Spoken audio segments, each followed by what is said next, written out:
Hej, miqtë e të shëndetësis, mirë se erdhët në një tjetër video. Unë jam Adelaida, ose që do të më thonë ndryshe, infermieri Adel.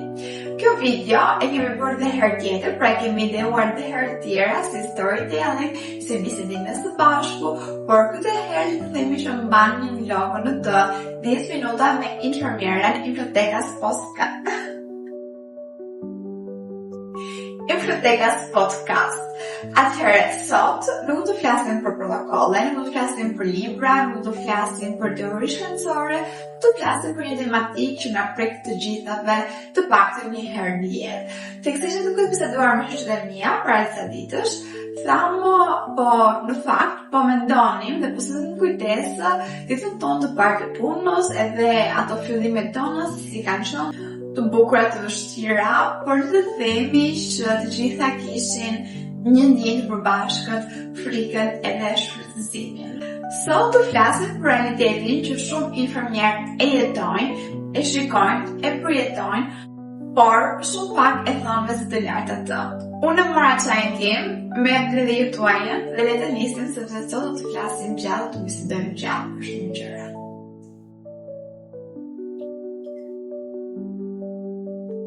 Do flasim për ditën e parë të punës, për dëshirën, frikën dhe për atë ndjenjën për të dhënë më të mirën tonë, por njëkohësisht paralelisht do të flasim edhe për momentin kur entuziazmi përplaset me shfrytëzimin, heshtjen edhe padrejtinë. Ky episod është për infermierin i cili ka ndjerë se ka dhënë më shumë se ç'duhej, vetëm sepse dikur ka qenë i ri, dhe është për çdo infermier tjetër, për çdo koleg i cili ka fuqinë të bëjë një ndryshim sa të vogël. Kur një infermier fillon punë për herë të parë, ai nuk vjen vetëm në dorë vetëm me kartonin e diplomës së licencës.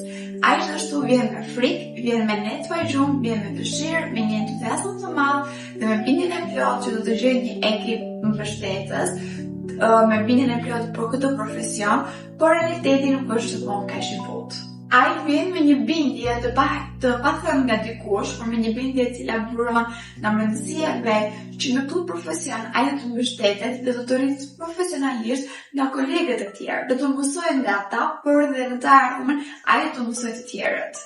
Infermierët e rinj shpesh hasen me një heshtje të rëndë. U jepen turne më të vështira vetëm sepse janë të rinj. Ata atyre ju duhet të provojnë veten vetëm sepse janë të rinj. Duhet të bëjnë detyra ekstra të cilat nuk janë të tyre vetëm sepse janë të rinj.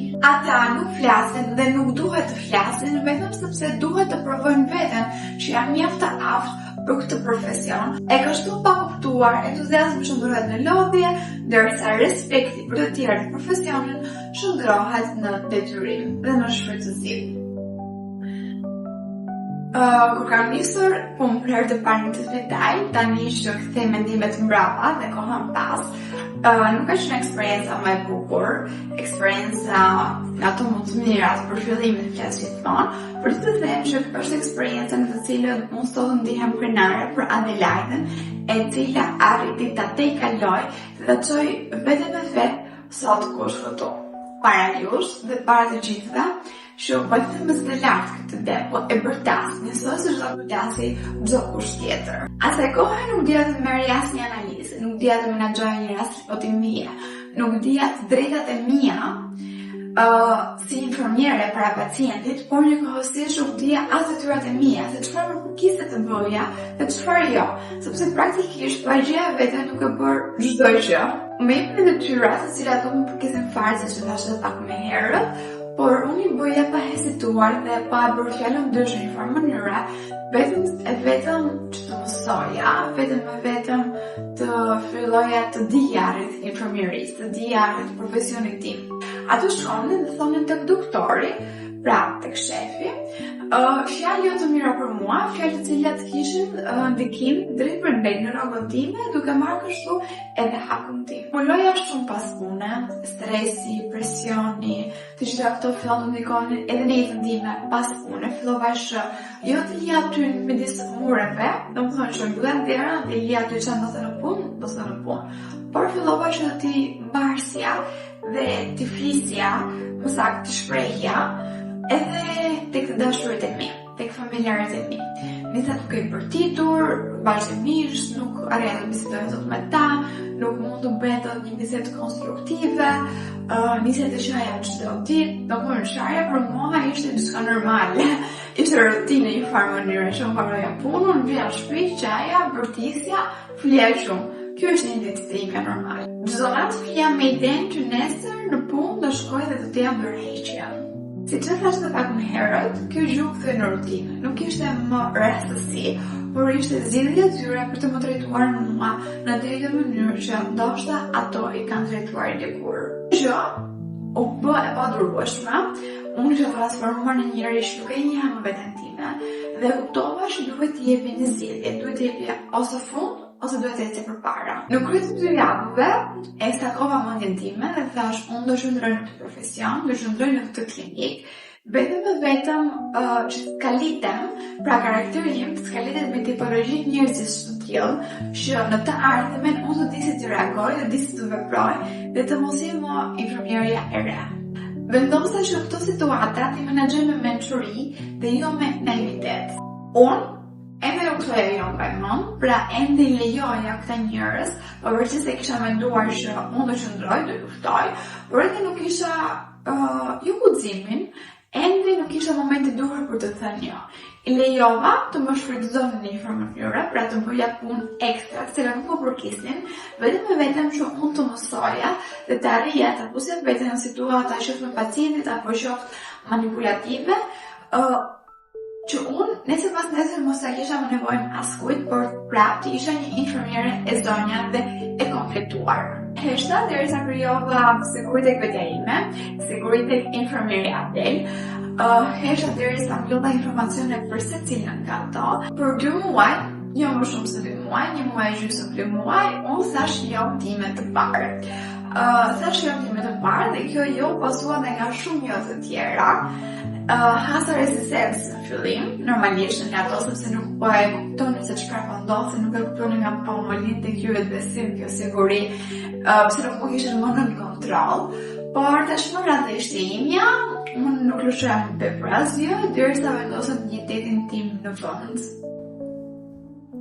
Se je shëri nuk do të thotë që je i paditur, të kërkosh ndihmë do të thotë që je i dobët. Infermierët nuk lindin të fortë, ata bëhen të tillë përmes mbështetjes dhe jo përmes presionit edhe frikës, jo përmes ndrydhjes së tyre, ndrydhjes së potencialit. Për një kolegë më i vjetër, ze të shfrytëzoj infermierin e ri, ai nuk e mëson atij zanatin, por po e thyen këtë zanat. Po e thyen këtë profesion, ky është në fakt një problem i cili nuk flitet mjaftuar shumë ditët e sotme, sa do jetojmë në vitet moderne. Në shumë momente pune, kultura e kështu e kemi kaluar edhe ne dikur, justifikon padrejtësinë. Por dhimbja nuk është traditë, lodhja nuk është provë vlerë, dhe heshtja nuk është profesionalizëm. Shfrytëzimi i infermierëve të rinj nuk dëmton vetëm individin në vetvete, ai dëmton ekipin, dëmton pavionin, dëmton infermierin. Një infermier i raskapitur, kurse se nuk mund t'i japi një kujdes cilësor ndaj pacientit, ai fillon të dyshojë në veten e tij. Dhe shumë prej tyre fillojnë të largohen në heshtje në këtë profesion që dikur e donin shumë. O bëm paksa melankolik të kësa po thonim këtë 2-3 reshta, por kjo podcast, kjo bisedë nuk është vetëm për infermierët të cilët kanë kaluar dhimbje, nuk është vetëm për dhimbjen në vetvete, është edhe për forcën gjithashtu. Sepse ku ka dhimbje, më besoni që gjendet edhe forca për të bërë ndryshimin, forca për të tejkaluar të shkuarën dhe për të parë drejt së ardhmes. Tani të pyet pak saj dhe të kalojmë edhe në paragrafet e tjerë më poshtë.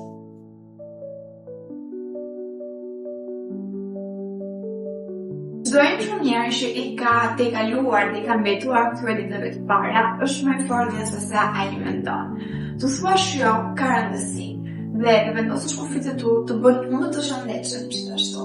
Kolegët më të vjetër, pra kolegët më me eksperiencë, të cilët zgjidhen të mbështesin, të mësojnë profesionistët e rinj, në ata të cilët vërtet i japin dinjitet këtij profesioni, infermierisë. Disa persona harrojnë që infermieri nuk ka nevojë për hierarki frike, ajo ka nevojë për empati, për solidaritet, ka nevojë për mbështetje, sepse kurse si një person, një infermier nuk duhet të ndihet vetëm, pikërisht një profesion i cili ekziston për të kujdesur për të tjerët.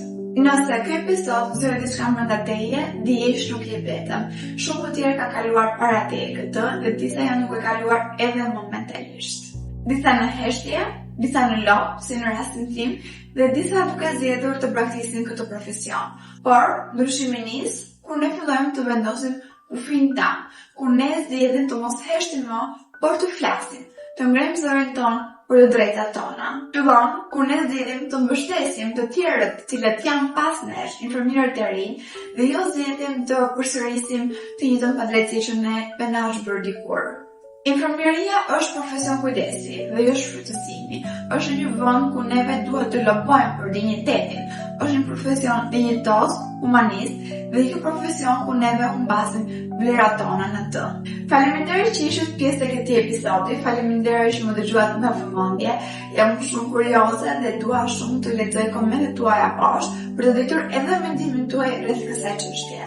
Nëse mendoni se dikush është duke kaluar një situatë të tillë ose mendoni se dikush ka nevojë të dëgjojë këto fjalë, mos harroni të bëni share kësaj video, gjithashtu mos harroni të bëni like, comment, subscribe për më shumë video të tjera. Dhe mos harroni që zëri yt është mbështetja që dikujt i ka munguar. Bashkë të shihemi në videon e radhës. Pacim!